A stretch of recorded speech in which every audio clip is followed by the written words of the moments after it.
అంబేద్కర్ స్మృతివనం విగ్రహ ఆవిష్కరణ కార్యక్రమాలు జయప్రదం చేయాలి అంటూ అనకాపల్లి వైసీపీ సమన్వయకర్త మాల్సల భరత్ కుమార్ ప్రజలకు పిలుపునిచ్చారు. అంబేద్కర్ సేవలకు ప్రతిరూపంగా నిర్మించిన స్మృతి వనంను ఈ నెల 19న విజయవాడలో ప్రారంభించనున్నారని వెల్లడించారు.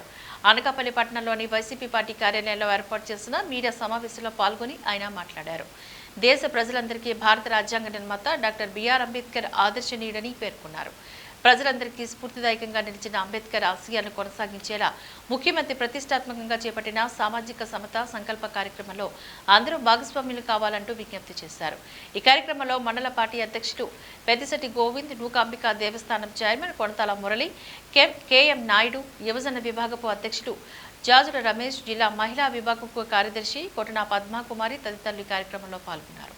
జరిగే అంబేద్కర్ గారి విగ్రహావిష్కరణకు మన ముఖ్యమంత్రి గారు చేపడుతున్నటువంటి సభని విజయవంతం చేయాలని, దానికి కావాల్సిన ఏర్పాట్లు చూసుకోవడానికి మా అనకాపల్లి నియోజకవర్గం నుంచి 2 మండలాల నుంచి అలాగే పట్టణం నుంచి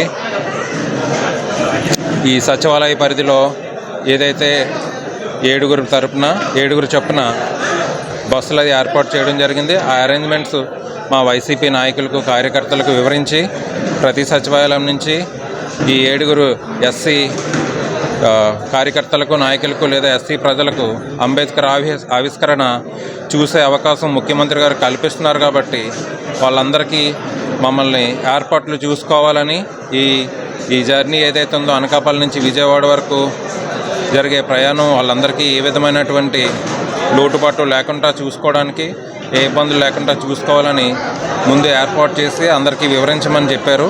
దానిలో భాగంగా ఈరోజు మా అనకాపల్లి పార్టీ ఆఫీస్లో ఈ సమావేశం మా కార్యకర్తలు, నాయకులతో ఏర్పాటు చేసి వాళ్ళ దగ్గర ఏ సచివాలయం నుంచి ఎవరెవరు వస్తున్నారనే దానికి తగ్గ అరేంజ్మెంట్స్ చేసుకోవడానికి చేపట్టడం జరిగింది.